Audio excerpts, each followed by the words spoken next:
Son pocos los ecuatorianos que han llegado al rol de cardenales de la Iglesia Católica. Luis Cabrera es el sexto ecuatoriano en llegar a ese estadio. Le damos los buenos días, cardenal. Gracias por acompañarnos hoy aquí en Contacto Directo. Muchísimas gracias. Permítame comenzar agradeciendo de corazón a Ecuavisa por la transmisión de esta ceremonia, de esta celebración eucarística del día sábado, lo cual hizo posible que cientos y miles de ecuatorianos dentro del país y fuera del país pudieran acompañarnos en esta acción de gracias que lo he vivido como una fiesta del pueblo, una fiesta de la comunidad. Cuando escucho palabras de "eres nuestro cardenal", realmente el corazón se llena de mucha alegría y mucho compromiso. Así es que gracias de Ecuavisa, gracias de corazón. ¿Qué significa para la Iglesia ecuatoriana el contar con un cardenal? Una expectativa que se mantenía desde hace 4 años, pero que no terminaba de concretarse. Bueno, de lo que he ido descubriendo, porque es una novedad, una sorpresa, que primero no es un honor, no es una dignidad, no es una gloria, tampoco es un peso, una carga insoportable. Y a partir de ahí entonces he ido descubriendo que es una gracia, es un regalo. Y lógicamente es una oportunidad también para presentar la propuesta de Jesús. Esa propuesta que toca todas las relaciones del ser humano, comenzando por la relación personal, el ser hijos de Dios y no esclavos, el ser protagonistas de nuestra vida y no víctimas. Y luego a nivel social, descubrir que somos hermanos, somos amigos, que no somos lo contrario, rivales, enemigos, donde nos enfrentamos. Igual también algo fundamental para mí, que somos administradores de los bienes que tenemos y no propietarios, donde el corazón se aferra, se apega, se vuelve codicioso, ¿verdad? Y luego para mí algo importantísimo también es saber que somos servidores de los demás, no somos patrones. Esa es la propuesta de Jesús, una gran oportunidad, yo pienso que para la Iglesia en Ecuador, un gran desafío también, por dado el ambiente de inseguridad que vivimos, de tal manera que no tendría este momento, como se dice, otra cosa sino esta de anunciar la propuesta de Jesús. Ahora, desde su rol, desde su nuevo rol como cardenal, ¿cómo lograr que trasciendan todos estos criterios de la teología hacia la sociedad en su conjunto, a las acciones sociales? Bueno, yo creo que el camino está ya trazado, que hemos venido insistiendo, es el camino del diálogo. Lógicamente en el diálogo hablamos y escuchamos. Y siempre recuerdo las palabras de las abuelas que decían: no te olvides que tienes 2 oídos para escuchar y una boca para hablar. Entonces creo que escuchar más y hablar menos nos daría mucho bien a nosotros. Entonces el camino de diálogo, la invitación siempre a derribar muros, lo que nos separa, y a crear o construir puentes.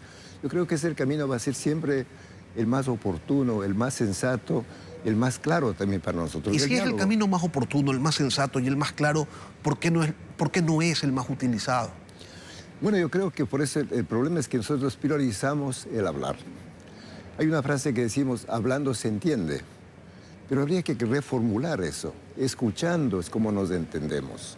Entonces yo creo que si vamos con muchos prejuicios, con respuestas preelaboradas y todo lo demás, es muy difícil. Entonces salimos igual que entramos y no permitimos que el otro también diga su manera de pensar, su punto de vista, que puede ser complementario, no necesariamente es contradictorio.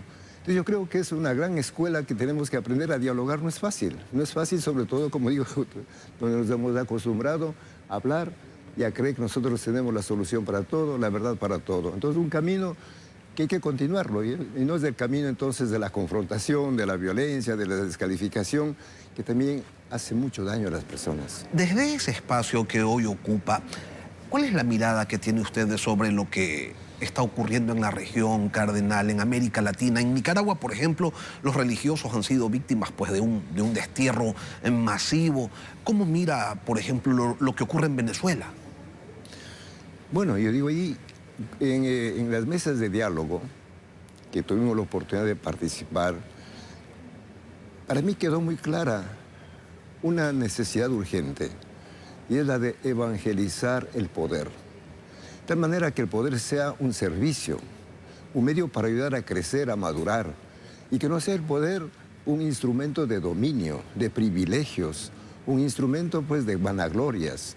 Y creo que ese gran problema, que cuando una persona, sea de izquierda, sea de derecha, de centro, adquiere un poder por el pueblo, se apropia y cree, se transforma pues, no sé, en un dios, un semidios, que piensa que puede decidir sobre la vida, las conciencias, la libertad de los demás. Yo creo que hay que trabajar muchísimo eso. Entonces, lamentablemente, como dijimos, regímenes de derecha, de izquierda, de todos los colores políticos, que cuando una vez se apropian del poder, entonces quieren imponer. Pues eso es lo que pasa, entonces se vuelven sordos, ya no escuchan al pueblo, al clamor, a su necesidad, se olvidan de la gente que votó por ellos. ¿Y por qué pasa eso? ¿Por qué el poder se desconfigura? Porque lo que ustedes están planteando es que el poder vuelva a ser lo que siempre debió haber sido. No están planteando necesariamente una cuestión novedosa. ¿Por qué ocurre esto, esta desconfiguración, no sé, este envanecimiento cuando llegan pues, a cargos de autoridad? Bueno, nosotros desde el punto de vista cristiano, judeo-cristiano, pues interpretamos el porqué de eso desde esa tendencia del ser humano a endiosarse, a creerse que sabe todo, que puede todo y que el otro pasa a un segundo plano, el ser dioses. Yo creo que esa es la gran tentación del ser humano y por eso, y si no somos dioses, creamos dioses. El dios del dinero, el dios del poder, el Dios pues que impone a los demás. Entonces, de creados por Dios a imagen y semejanza, nos transformamos en creadores de nuestros propios dioses. Esa es la interpretación y eso ha sido, yo digo, la gran tarea de los profetas de desenmascarar.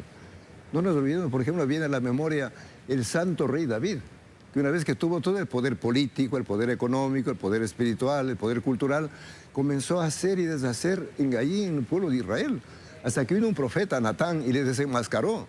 Dijo, tú no eres Dios, tú no eres aquel que piensas. Entonces yo creo que en el fondo de todo eso está ese deseo, esa gran tentación, llamaría, de creerse Dios y, lógicamente, dominador de los demás. ¿Qué pasa al final con esos dioses falsos, con esos endiosados de América Latina? Bueno, al final, pues la realidad es lo que es. Al fin, pues la naturaleza humana es la misma. Seres frágiles, seres limitados, la enfermedad, la ancianidad, la muerte. ¿Y al final en qué terminan? Como todo ser humano. Entonces ya la realidad se encarga también de desenmascarar eso. Por eso la invitación a la cordura, a la sensatez. Decir, oiga, usted ha sido nombrado por este pueblo para que lo sirva y no para que lo domine. No se acuerde. Ahora, ustedes están haciendo un llamado a la evangelización del poder, pero ¿cómo se pasa del llamado a la acción? ¿Cómo se termina, pues, asentando, haciendo carne esto para que no quede simplemente en la expectativa y en la palabra? Bueno, yo creo que para nosotros es importante. Vengo de participar en el sínodo y ahí la imagen, para mí maravillosa, ha sido lo de la mesa redonda, donde todas las personas de diferentes vocaciones, de diferentes culturas, etnias, pueden sentarse y dialogar y escucharse el uno al otro. Yo creo que eso sería importante también ya para pasar, como dice la teoría, a la práctica, ¿no? Del sueño a la realidad, que haya esos espacios donde los pobres, donde la gente sencilla, humilde, tenga una palabra, tenga algo que decir y que los políticos, los legisladores, antes de hacer sus leyes, antes de hacer sus proyectos, escuchen al pueblo. Nos podemos crear esos espacios. Nosotros como iglesia estamos empeñados y por eso hablamos de los consejos de pastoral, el consejo económico, de los grupos humanos, todos esos espacios. Yo creo que es necesario, urgente. Entonces así sí podemos escuchar realmente lo que la persona piensa, lo que el otro siente, lo que el otro quiere, lo que el otro desea, y juntos encontrar soluciones a esos grandes problemas. No tenemos la varita mágica, como varias veces hemos comentado aquí, pero sí podemos afrontar el gran problema de la pobreza, de la corrupción. Son temas que están ahí lacerantes y que queman, que destruyen, que nos dividen. ¿Qué hacer? Pues ahí es la invitación, pero pasar, como usted muy bien ha dicho, del sueño a la realidad, o de la teoría a la práctica. ¿Es posible? Claro que es posible. Un Dios falso existe el tiempo que exista alguien que lo adore. Y eso pues lo hemos visto no solamente en la región, sino también aquí en el Ecuador. Cardenal, pero ¿cuál es la razón por la que, y estamos en tiempos preelectorales, cuál es la razón por la que la sociedad anda buscando un milagrero, alguien que le resuelva la vida con un chasquido de dedos y no precisamente pues alguien que proponga un camino, un proceso a desarrollar. ¿Cuál es la razón por la que alguien o un conjunto de personas está en busca de soluciones mágicas o milagrosas? Bueno, yo le decía, la propuesta de Jesús es pasar de ser víctima a ser protagonista de la vida. No es fácil, porque cuando nos victimizamos, enseguida buscamos culpables del por qué estamos así. Entonces el culpable es la familia, el culpable es la sociedad, el culpable es la iglesia, inclusive el culpable es Dios. Fíjense.